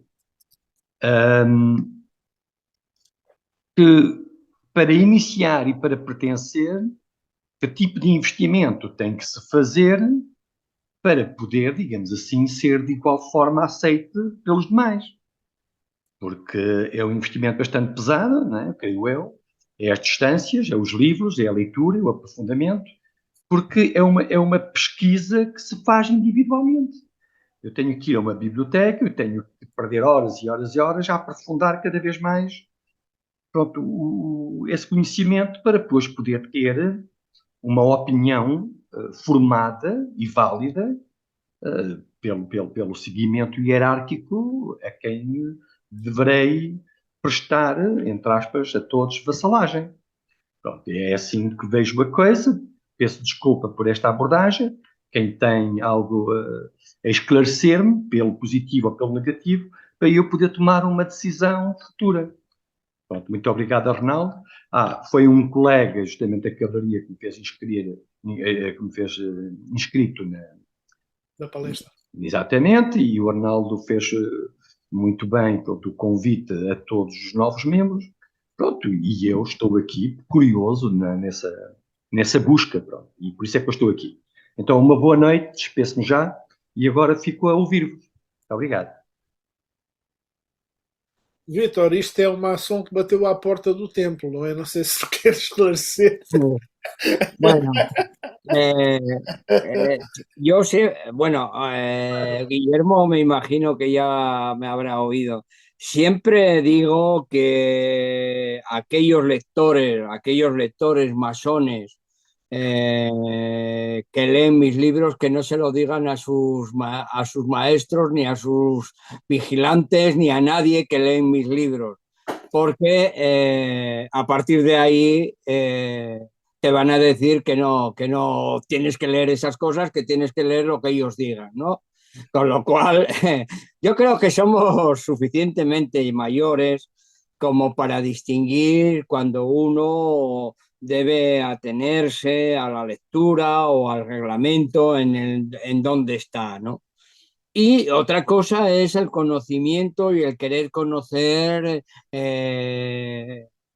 dónde estamos y cómo estamos, ¿no? Yo en ese sentido, Arnaldo lo resumió muy bien. Yo era de los historiadores primeros que contaba ovejas y rebaños, ¿no? O sea, contaba masones dentro de las logias, si eran negras, si eran blancas, si eran socialistas, si eran... O sea, hacía... bueno, de hecho, tú cuando coges la bibliografía española, los 150 primeros libros son todos iguales. O sea, es igual que se llaman Víctor Guerra que Pepito Pérez. O sea, al final estás hablando de logias, de masones y de logias. Y eso no me y si son venerables o si son vigilantes, eso no me lleva a ningún sitio más allá de conocer la idiosincrasia de la zona. A mí me interesa, por eso me cambié digamos, de estructura y me dediqué más a lo interior, ¿no? A esa parte interior más interna que está ahí, pero que no cogemos y que no nos gusta porque no la entendemos, porque nos faltan muchas herramientas. No es fácil leer, por ejemplo, el libro, y lo veréis, o aquellos que lo habéis leído, no es una lectura fácil ni agradable. Pero, bueno, tampoco yo soy Cervantes, con lo cual también eso ayuda mucho, ayuda poco. Pero bueno, quiero decir, en ese sentido, son libros de lecturas difíciles y debemos romper y debemos ese paradigma de que no podemos leer aquello que no nos autoricen a leer, pero es que somos gente de buenas costumbres y somos ya mayorcitos, todos ya metidos en canas, ¿no? ¿Cómo que yo no puedo leer? Yo no, otra cosa es que intente cambiar cosas dentro de la logia porque uno lo diga, ¿no? Pero sí que en ese sentido, ahora yo entiendo y por eso de ahí, de esa falta de lectura que yo estoy convencido, sobre todo por las ventas de mis libros, que los masones no leemos. O sea, eso es, no leemos, o sea, aunque nos los pongan gratis, no leemos. Y claro, este hermano me ha hablado de una orden templaria, pero bueno, ¿cómo que una orden templaria? Pero si los templarios murieron, lo únicamente que somos herederos de una cierta mitología, de una mitología que nos hemos creado, inventado a nuestro gusto y manera, y que nosotros, quitando Portugal e Inglaterra, que tenemos más cerca, o que tenéis más cerca, esa estructura, porque han vivido más allí. Yo sobre todo, como anécdota, una vez en un templo católico llegó un hermano de Inglaterra, claro, es que sus antepasados habían sido templarios, entonces, bueno, le quedaban algunas cosas y nos explicaban otras, ¿no? O sea, movimientos, formas, reconocimientos, pero en general, si nosotros no somos capaces de leer, no somos capaces de entender todo ese desarrollo, es verdad que es complejo y te tiene que gustar, y además no hay bibliografía, y era lo que hablaba Arnaldo y lo que hablaba Guillermo, no hay bibliografía y te tienes que contentar con las 4 cositas que te cuentan y bueno, ahí te quedas, ¿no? Parte de que luego parte de los debates que tenemos en logias se debe a esa falta de conocimiento, porque al sexto mes que vas allí te están contando la misma historia, ¿no? Y un poco lo que decía Guillermo, que no te puedes mover. Yo cuando llegué a Francia, que bueno, yo estuve viajando durante 13 años, cada 2 meses a Francia, me hacía 1000 kilómetros para ir al capítulo ida y vuelta en el mismo día. marchaba por la mediodía, iba al trabajo y a los trabajos en Francia, en Bayona, y volvía al día siguiente, con otros, o sea, la misma noche con 500 kilómetros. Y así estuve durante 13 años, porque quería ir a una cuna donde me enseñaran algo. Y lo primero que vi allí era que los hermanos lo del orden era muy relativo y podía ver a un hermano moviendo las manos y tal, pero dando una conferencia sin papeles durante una hora. Claro, eso a mí me flipó, porque claro, estaba en una logia donde podías hablar 10 minutos, tenías que estar apechugado, apretado, no sé qué, al orden, no sé qué, no mover el mandil, la mano, que parecía que estabas inválido y hacías un discursito de 10 minutos. El maestro que hablaba media hora ya era... Y tú en Francia, yo tenía hermanos que podían estar hablando 2 horas tranquilamente y con discursos lógicos, o sea, discursos que yo me acuerdo, y ya para terminar, un hermano hablando del hinduismo y al final cuando terminó ya le pregunté, ¿y tú eres hindú? ¿Y qué coño voy a ser hindú? Yo me tocó este tema desarrollarlo y bueno, y he estado trabajando porque se hacen programaciones de trabajos, es decir, que tú a primeros de año ya sabes que a finales de año tienes una plancha sobre tal y entonces la preparas, entonces claro, puedes estar, puedes explayar, puedes, digamos, hacer ensayos y entonces en ese hemos creado unas estructuras a veces tan rígidas que lo que hacemos es, bueno, pues que en el caso del rito escocés nos sirva a la parafernalia, o sea, nos sirva, digamos, toda la coreografía. Claro, eso en el rito moderno o en el rito francés eso no sirve, porque como el rito está fundamentado en el debate, en un debate de contraatacar, sino de consenso, pues claro, si hablas 5 minutos, aquello ya se ha acabado. O sea, es más, en las primeras logias el debate se pasaba, o sea, realmente se abría y se pasaba el debate a los banquetes. Se hacían, digamos, digamos más abiertos, más con fraternización, ¿no? Entonces, en ese sentido, hoy tenemos pues eso, un déficit de información y luego eso, yo tengo compañeros, o sea, compañeros, aprendices, que me dicen, hombre, es que he comprado tu libro y le he dicho a mi primer vigilante, a mi segundo vigilante, joder, me ha echado un rapapolvo, que no se puede leer eso, que no. Chico, pues estamos todavía así, ¿no? O sea, ¿por qué? Porque realmente tenemos un déficit que antes tú lo hablabas, Arnal, y yo. Vamos a ver, y ya para cerrar, yo de compañero me dieron 4 vueltas y me faltó una. Y yo estaba diciendo, oiga, que me falta una. ¿Entiendes? Soy compañero a la mitad. Entonces, claro, ¿por qué? Porque leemos lo que leemos y como no tenemos, pues nos vamos inventando y así. Y nosotros empezamos en masonería en el año 80 en España, pues, inventando los rituales. Y se pudieron traducir, pero se tradujeron como si los traduce ahora Google. O sea, la logia la llama oficina y la oficina la llama el cuarto de la limpieza, y así, claro. De esos lodos, pues estos polvos, ¿no? Entonces, claro, yo tenía que ir a Francia porque, claro, yo veía hermanos que llevaban 50 años, 60 años de masonería y que podían darte explicaciones realmente cuando les planteabas determinados paradigmas les superaba, ¿no? Pero comprendían el que tú pudieras avanzar y pudieras explicar, ¿no? Y además, o sea, estaban abiertos a entender, ¿no? Y eso es lo que tiene, por ejemplo, toda la bibliografía francesa, que es menos rígida que la inglesa, ¿no? La inglesa es muy, digamos, muy cerrada, muy dentro de los paradigmas, que era un poco lo que hablaba Arnaldo, que no se veían, y sin embargo en la francesa sí se ven, por ejemplo, a nivel de regularidad, hay dos hermanos que son muy importantes tenerlos, dos hermanos regulares que son Halevi y Calvat. Yo los tengo casi la poca bibliografía que tienen, Halevi y Calvat. Y porque plantean pues, una masonería regular abierta, o sea, muy alejada de los cánones al uso, ¿no? y con ellos he aprendido pues a entender también esa masonería que con una masonería con, por ejemplo, con Daché, que regular, que está intentando modularse a través de una masonería mixta con mujeres, que no se cierra, porque Anderson hace una pila de años dijo lo que dijo. Bueno, pues vale, también dijeron otras cosas y no por eso lo comemos como la hostia bendita, ¿no? Sim. Bueno, eu por mi parte, sí, Não, no está bem, tenemos... só para dizer por isso ao José, eu não sei qual é o último nome.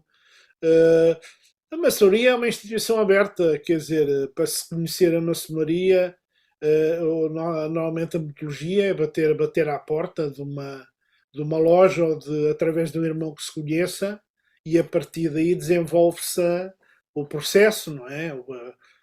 Primeiro tem que haver curiosidade, depois é preciso que haja alguma, como é que eu ia dizer, alguma compreensão do que é a maçonaria, não é? Como ordem esotérica, simbólica, ter curiosidade sobre isso e a partir daí progredir passo a passo. Na maçonaria não há propriamente distinção entre grandes autoridades e o maçom de base, isso não existe, não é? Um pouco no mundo profano é feito como é que dizer, essa mitologia que não é verdadeira, não é? Eu julgo que tu estás em Trás-os-Montes, julgo que em Bragança, não é? Em Bragança tu tens lojas do Grande Oriente de França, do Grande Oriente de Lusitano e também da Grande Loja Legal de Portugal. É uma questão de se procurar e saber e a partir daí ver se o que, digamos, o que tu encontras satisfaz por alguma forma. Eu acho que a maçonaria é exatamente isso. Aliás, o exemplo do Vítor é o meu exemplo também. Nós estamos nas lojas e estamos nas obediências quando nós nos sentimos bem. Quando não nos sentimos bem, a gente muda. Quer dizer, não há nada a fazer. Isto não é um compromisso para toda a vida, não é um compromisso de sangue, não é? Nem o casamento é um compromisso de sangue, quanto mais a ligação, uma obediência maçónica. Nós, em maçonaria, dizemos que existe uma ordem. A ordem é a fraternidade. É a maçonaria intemporal. É a maçonaria universal. Depois, as obediências são estruturas que foram criadas ao longo do tempo para dar alguma sequência, alguma estrutura a esse corpo. Mas não passam disso. Eu também já fui iniciado na Grande Loja Legal, passei para a Loja Unida de Portugal, agora por acaso até estou adormecido, porque enfim também estive doente e não podia cumprir as obrigações do maçom em loja. Por isso eu acho esta parte. Em relação ao que o Vítor disse, a minha experiência é que existe uma crise muito grande na maçonaria hoje em termos do conhecimento e da informação. A informação existe a rodos em todo lado, na internet a todo lado. O problema é que existe uma crise grande de recrutamento. Cada vez se recruta gente mais jovem e essa gente mais jovem não se dá assim o tempo para conhecer, para refletir e para amadurecer. Eles entram, ao fim de 6 meses são companheiros, ao fim do ano são mestres. E por isso não há amadurecimento, não há leituras. Eu fui venerável mestre de 2 lojas. Eu substituía-me ao segundo vigilante a dar leituras aos aprendizes e depois aos companheiros. E eles tinham que fazer pranchas com base na documentação que eu dava. Eu vivi depois, frequentei lojas em Portugal, quando regressei, em que isso não é feito, não é? Se as pessoas leem-se, não leem. Depois a primeira prancha que se faz no grau de aprendiz é o que foi a minha iniciação. Eu ouvi mais de 10 vezes pranchas sobre isso, copiadas umas das outras. Isso não é maçonaria, não é assim que a gente evolui. E esse é, digamos, um dos aspectos que nós temos que evoluir. E eu acho que a maçonaria mista, eu já assisti a 2 sessões de lojas mistas, e eu acho que talvez há aí um challenge, um desafio bastante grande. São lojas que têm uma capacidade de evolução. Eu não conheço o Grande Oriente, nunca visitei uma grande loja do Grande Oriente, se calhar não sou aceito em termos de visitante, mas encontrei nelas uma capacidade, nessas lojas mistas, uma capacidade de ritual, da prática do ritual, da prática das posições, da função dos oficiais, do nível das pranchas, que eu muitas vezes não encontrei em lojas regulares, dependendo de audiências regulares. De todas formas, esclareci ou confundi ainda mais. de todas formas, yo puedo decirte una cosa y tenéis que estar satisfechos. Yo en el Gran Oriente Lusitano encontré lo que no hay en España y lo que había en Francia, quiere decir, capacidad de exposición y capacidad de apertura.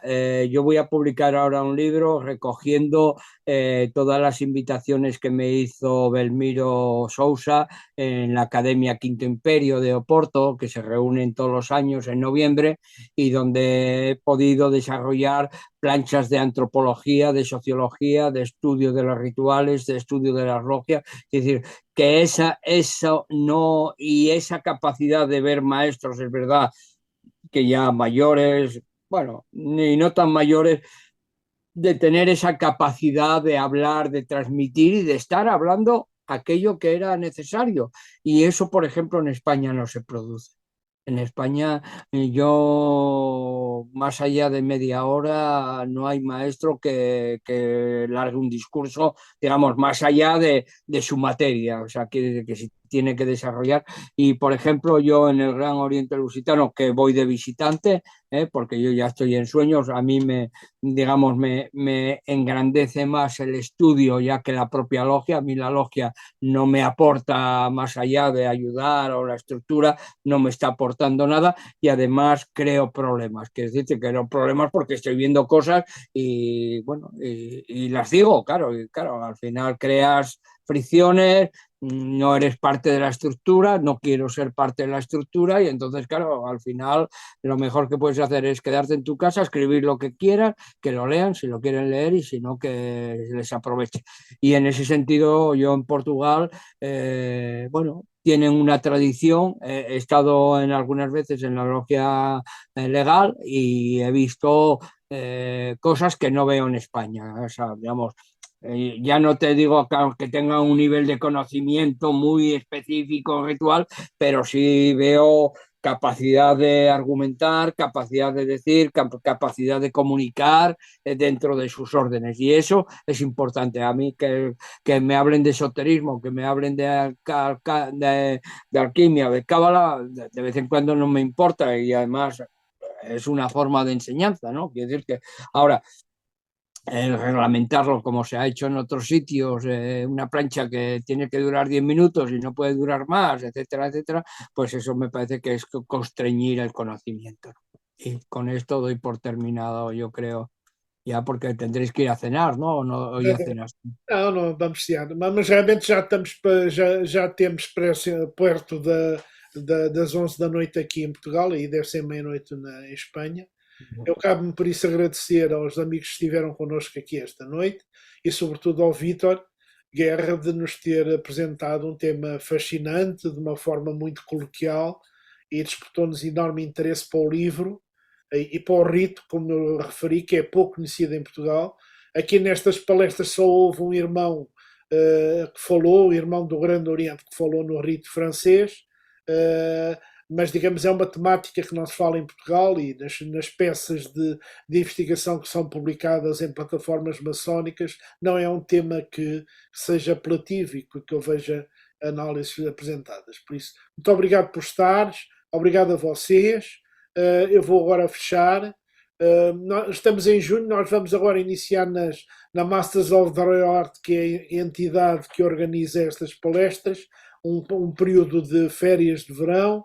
Vamos interromper o tempo também das férias para a maior parte de nós aqui em Portugal, e vamos reatar a partir de setembro com novos temas e novas iniciativas. Por isso, muito obrigado, Vítor, muito obrigado a vocês por estarem aqui esta noite. Queda a vuestra disposición para todo aquello que necesitéis o queráis. Está bem, muito obrigado, Vítor.